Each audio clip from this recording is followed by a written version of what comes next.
This video is going to be an overview of our implementation plan for the middle school, which is grades 7 and 8, and we're going to be addressing what our implementation plan is to get one-to-one technology into the middle school. So the first thing we're talking about is why we need to do it and how it's going to enhance the 21st century skills we're trying to teach our students and how they go along with the ISTE student standards, which is the International Society for Technology and Education. So the first thing, why we need the devices. They're going to create a personal learning experience for each student.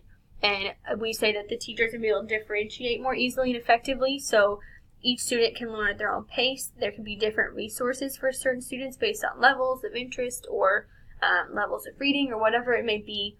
It's going to be better suited for each student. And research also shows that one-to-one is going to help with their 21st century skills, which we know are critical thinking, communication, collaboration, and creativity.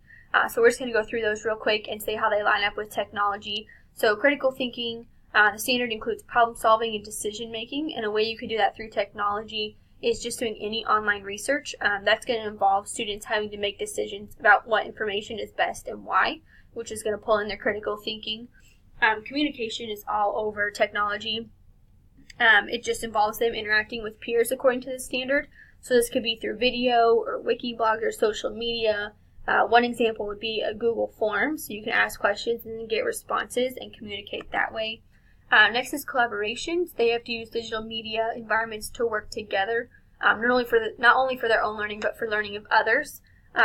So an example of that, they could create a personal learning network and journal how they interact online, and then comment on peers' journals as well. So they'd be collaborating with other students in their class. And then creativity. They have to develop products and focus on the process of it too. So that could be using a mind map in order to visually map out their thoughts and ideas.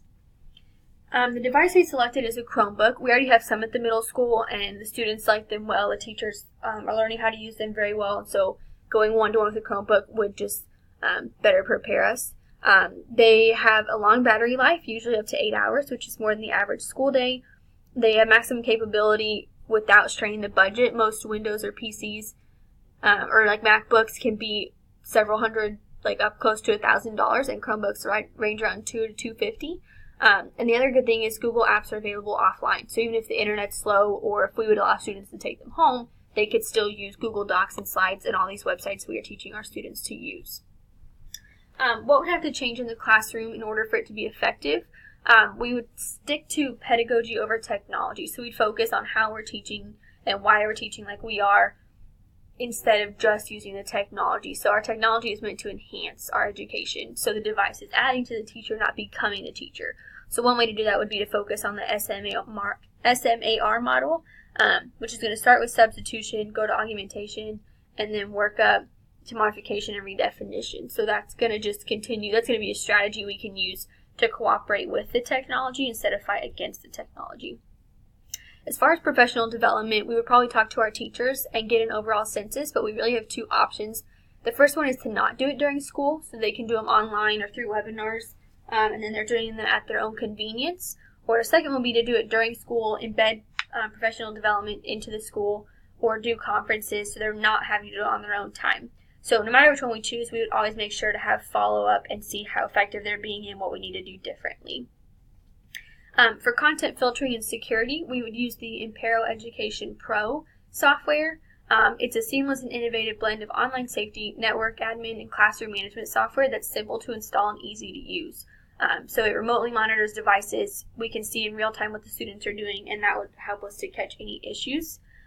So it says that it focuses on classroom management, network management, and online safety. So it specifically says that we're protecting students with state-of-the-art online safety technology that goes beyond just blocking things. So it's going deeper into the computer to keep our students as safe as possible while they're using the technology. As far as how we're going to refresh and update the content on them, the devices would be collected every summer to be stored, so any necessary updates could be completed then. And also Google software updates itself automatically while you're using Chromebooks, so that helps not have to update them as often as well. As far as 5 apps we could use and install on the devices, Vocabulary is a vocabulary app. It uses hip-hop videos that get the student involved. and building a larger vocabulary is always going to help students be effective. Kahoot is a quiz/game program, so we'll show you what that looks like.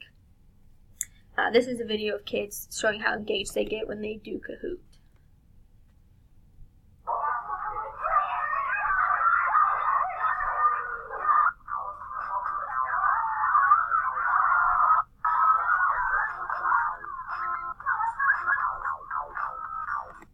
So as you can see, the students get very involved.